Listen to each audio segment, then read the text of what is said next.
সময়ের আলোচিত নায়িকা নুসরাত ফারিয়া সম্প্রতি সুরঙ্গের আইটেম গানে নেচে ঝড় তোলেন এই নায়িকা। ফোরকাস্ট টিজার ছাড়া ট্রেলার প্রকাশহীন সুরঙ্গের প্রচারে এই গানটির ভূমিকার কথাও বলেন কেউ কেউ।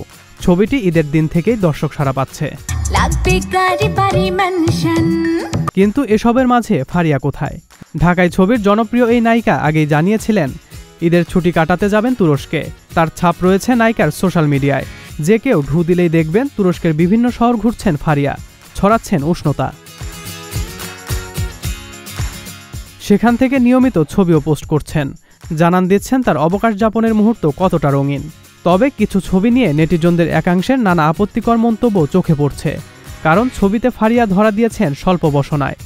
তবে নিজেকে এমন সাহসীভাবে উপস্থাপনের জন্য অনেকের প্রশংসাও পাচ্ছেন এই নায়িকা।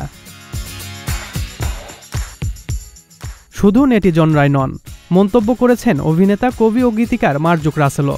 ফারিয়ার পোস্টে এই অভিনেতা লিখেছেন প্রচুর গরম লাগে। একজন লেখেন গরিবের সানি লিওন, আরেকজন নেটিজন লিখেছেন বাংলাদেশের জন্য এরাই অভিশাপ। কটাক্ষ করে একজন লিখেছেন জামা কাপড় পরার দরকার কি।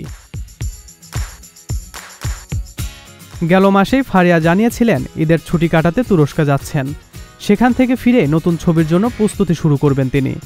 নতুন ছবির নাম সে ধীরে আসে। ছবিটি পরিচালনা করার কথা রয়েছে নডরাই খ্যাত নির্মাতা তানিম রহমান অংশুর। আগামী আগস্ট মাস থেকে ছবিটির শুটিং শুরু হওয়ার কথা রয়েছে। সজল খান, এসটি এন্টারটেইনমেন্ট।